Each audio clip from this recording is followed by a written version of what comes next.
Hey guys, welcome back. I'm Captain Foley. I'm Klingon, and we are doing a predictions video because we were so right about last week. We thought we'd do it again. Sure. This time on Trekyards, we're speculating about next time on Discovery. And this episode 8 is called what? Vis Pacem Parabellum? Si Vis Pacem Parabellum. Episode 8 of Discovery! And we got this great next time on at the end of the last episode. A lot of interesting stuff here. There is a ship. So excited to see this. Finally get some more actual ship stuff. But let's break it down bit by bit. Although the voiceover, I suppose, start with first, because obviously people don't hear the voiceover in our audio, is, what's the guy's name again? Saru. Saru saying he's been born afraid, never had a moment without being afraid. That's basically the voiceover. Boy, that must absolutely suck. Yeah, seriously. So this is obviously the Saru episode, because he's kind of been put on the back burner for the last, like, 4. Mm-hmm. So it's be interesting to see that be developed. But yeah, so next time on, we start a planet. What do you think? Which is nice. I want to see an away team. I want to see, and you and I have discussed this as well, I want to see Discovery entering orbit of a planet. I want to see a nice flyby of the ship. We never get to see Discovery do a flyby. Yeah, I mean, classical Enterprise planet warps in, does this nice little with stars and just, pretty sort of flyby. Yeah. I wouldn't have it warp in, because you can't warp in a system, you know, you got to stop. Until you can, because they sometimes can. But they can spore in. That'd be awful. You see a planet and all of a sudden Discovery's there. No, I want a flyby. I want a nice, graceful flyby of that ship. But why use warp when you can spore? Sporp. They can sporp in. Sporp. So yeah, now do you think... first time I watched the trailer, I took this as they've gone back to his home planet based on his voiceover, but I don't think that's the case now. I think it's just a planet with a mission, which I prefer. Yeah. Well, yeah, that one's still near the beginning there. You can see like a smoke or something in the background that they're probably going to be investigating. But yeah, it's cool to see an alien landscape. You got blue trees. I never thought that it was his planet, but that's interesting. It could be, but I'm thinking maybe not. But it's cool to see an away team finally. Yeah, I mean, real planet. I mean, it's nice. In Trek, and obviously TOS, we had fake real planets, but other shows obviously had real planets. And it's nice to see, although they look a lot more normal as an away team, because they're just wearing sort of tack gear. They're not wearing the classical bright uniforms. It looks, no, it's people in pajamas walking. I was like, no, it's just a group of Marines. And they've also got they've also got backpacks, so useful things. But yeah, it's nice to see something alien, and they're discovering something, because they haven't done much science. They've done some science, but not any exploration. And we'll talk about why and how in a minute. And Sarah has this whole conversation. I like his unbuttoned look, or unzipped look. He's very chill. He's like, I need a day off. Well, he's obviously in the sickbay, so is he dying? What's going on there? Something's going on. Interesting. And then we see Stamets, and we see actually what it looks like when he's getting stabbed, no longer in the sides but in the ports. And he looks kind of euphoric in a little way. When you watch it live action, like moving, it's kind of he kind of enjoys the experience of being one with the multiverse and universe. Now, do you think this is them actually spore jumping in this episode? Do you think this is a voiceover like the last one, going Lieutenant Stamets has been experimenting more, with the spur drive, just kind of a quick scene, not really probably just Captain to Engineering, is he ready? Cuts Burnham saying, hey, yes, he's ready, or something, and then or Tilly say, yes, he's ready, and then we see he's like, I'm ready to go, like he sings or something, and then they jump. And but yeah, certainly less graphic now. The next scene is a Klingon corridor with the proper lighting. We got some red and orange lighting there. Well, it's orange and yellow, but it's the right colors. Yeah, obviously that they're really getting their money out of this D7 / everything corridor set that they built. That's fine with me. Yeah. All the interiors of Klingon ships should look the same. Yeah. Maybe.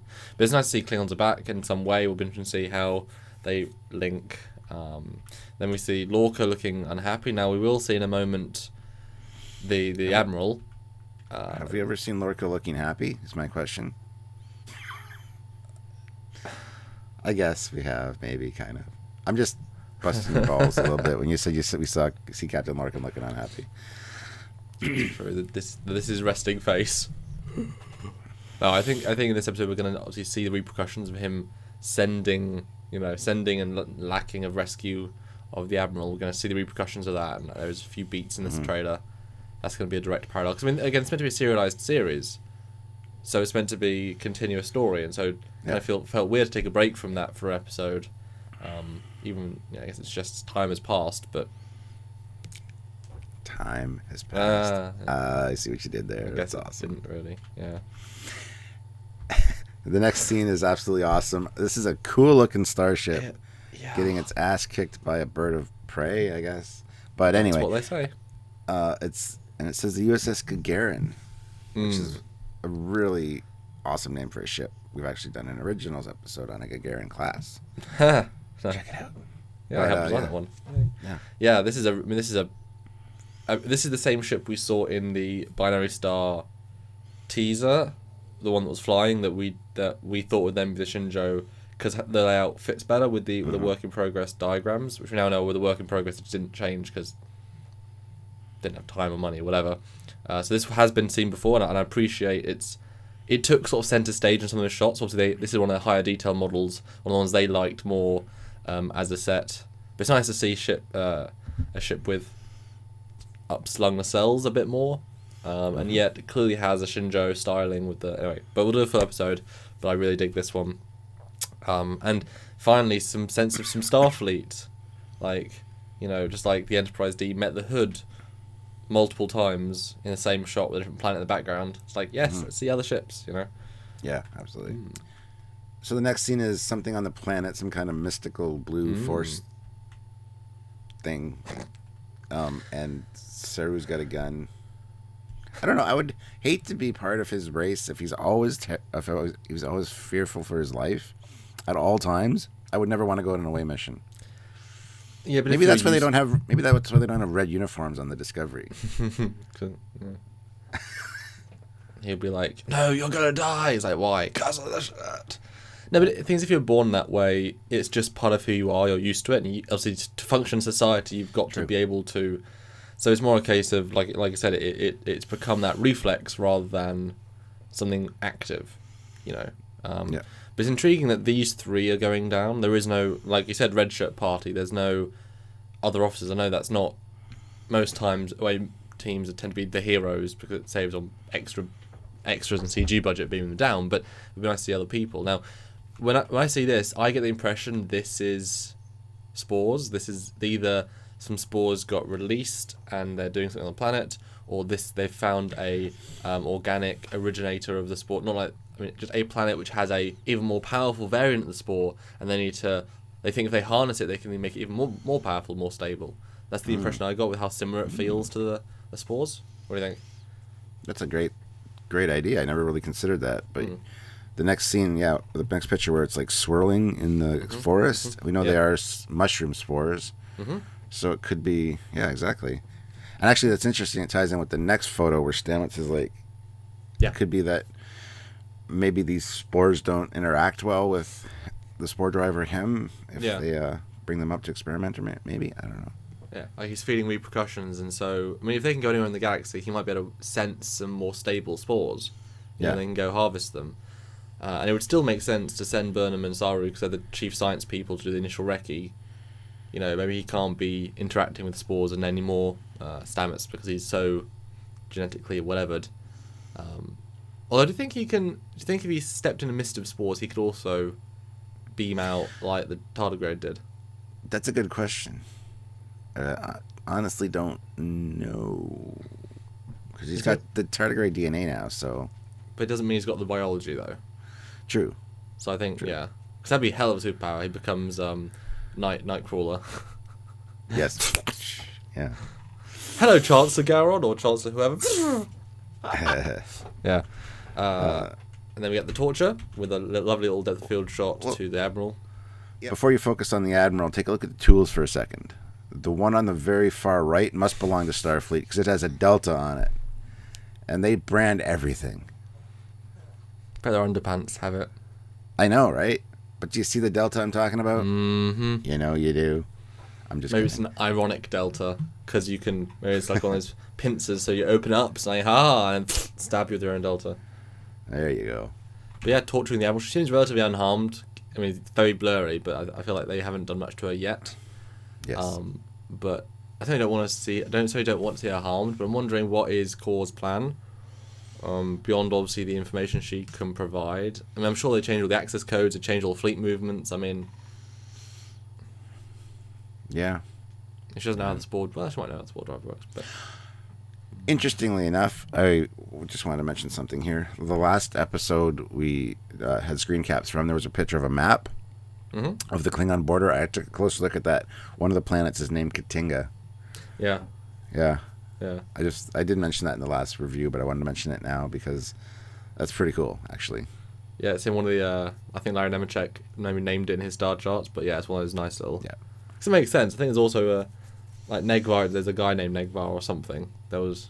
Yeah, they're all linked in some way. Yeah. So next picture again, we're in the planet. We can see close up what the thing they're walking towards was, and to me it looks like a big organic tree, maybe a spore tree, maybe another chemical thing. Maybe Stamets is dying, and the medicine on this planet will heal him. That sort of thing. You can imagine they'd do anything to heal him. They kind of need him. Or Saru, even, because we did see him in sickbay earlier. Maybe there's something going on with that. Yeah, sure. Interesting. And then Tilly is doing spore driving things. Very, very quick shot, but I thought I'd include it in here. And then an interesting one. Someone giving someone a green something in front of a blue something. What does it mean, Stuart? Well, I think that's Saru's hand. Yeah. That's probably Burnham's, given the main characterness of her. Yeah, and the blue something is that thing we saw in the last picture. The other something. And the green thing, I don't know. It's something. Audience, you can skip this last minute. It was totally pointless. No, it's like but it was something. It was cool. There's a healing stone, or find something on the ground and they can sense it, or it's dilithium. Maybe they need more dilithium, and I mean, dilithium can be green. That'd be good. And then we see a fleet shot, and this Gagarin is being chased by several Klingon ships of the bigger kind, or two different variants. I'm looking forward to seeing these space battles, by the way. I hope they're not quick little glances like in this trailer. I hope they're actually involved a little bit so we can see some good stuff. Yeah, and obviously you guys know that they make the CG incredibly dark, but we brighten it in post to actually see the details, which I'm very glad that the copies we get have that data inside them because they're pretty good copies. But yeah, it's clear that... do you think there's a fleet that's going after this ship, or do you think they jump in as part of a task force? Because I'm thinking that ship in the background is maybe the Shinjo, the one right at the back. Not the Shinjo. That'd be amazing. Is Discovery, because we do see in a minute that the Discovery is also in this battle Yeah, it with does this look like ship. Discovery. So do you think they've both launching a rescue, and you need more than one ship, so you've got to get there via conventional warp, which would be great to see the Discovery at warp, beyond obviously the Trekyards one, which we did at first, guys. What do you think? Call out the situation as you. What's your my impression is that the Gagarin was sent after the Admiral to rescue her, and they run into some trouble with the Klingon fleet, and the Discovery is ordered this time to use the spore drive to spore in and actually save the Gagarin. That's and interesting. try to rescue the Admiral. Don't know how Lorca's going to feel about that, but I think that might be the case in this instance. Yeah. Or take it one step further if you want to get even more sneaky. They could send the Gagarin into enemy territory to try and lure some ships out as bait, and then the Discovery jumps in and surprises them, and then use that surprise to get the upper hand in the battle. Tactics. So they do say in the last episode they're now winning the war, which seems a bit. The enemy now has a fleet of cloaked ships. Really winning this war? Really? One Romulan warbird did a lot of damage to one cloaked ship and a very powerful weapon, but Maybe the Federation doesn't know about all the cloaking devices yet. and then the Klingons aren't using them and letting them anyway. Whole other discussion. But yeah, and then Saru is being magic. I mean, look at them both together. I mean, he's getting infused and then... What the hell is that? Yeah, well, it's obviously on the planet because you can see the leaves and stuff on the ground. And the first one, it looks like he's inhaling just regular spores. But then, yeah, there's something like his third eye is projecting or something. It's interesting. I don't know. Maybe he's connecting with the spores. Maybe he wanted to be part of this network as well.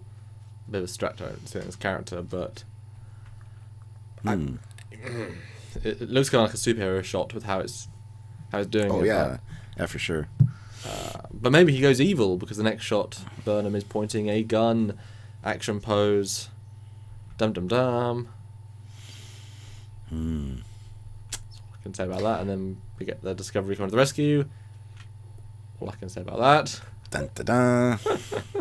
And then we got the Klingon lady screaming. You can see the burn or the scars on the side of her face still there, which is nice. She's still wearing the same Takuma armor despite him being dead for a while now, and they're having other armor. But we know that they're retconning it all back in. And Saru's running away from something or to something or whatever, and then he's trying to choke Ash. Ooh. Yep.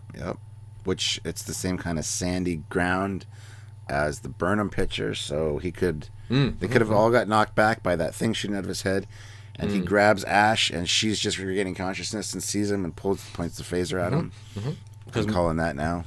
Because maybe he links to the Spore network and, like with Stamets, he sees more than we see, and he sees his true identity, you know? Ooh, that's good.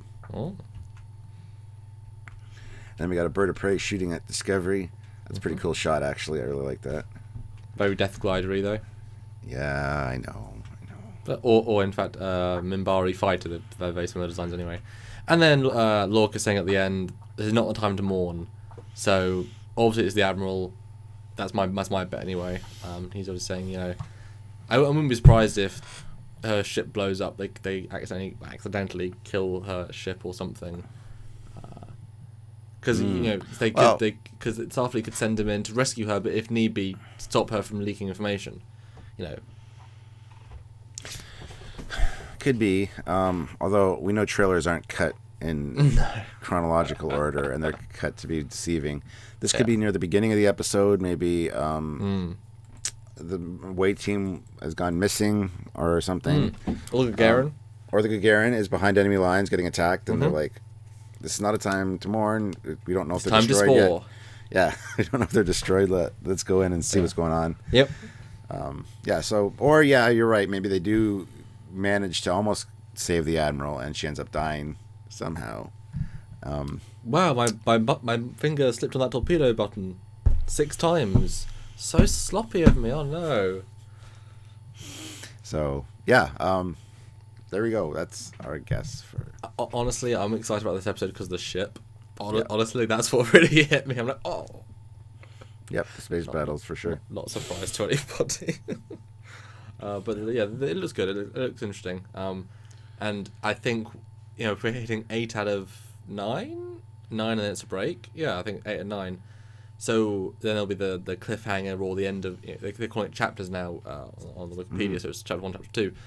We now have to reach this crescendo of the plot.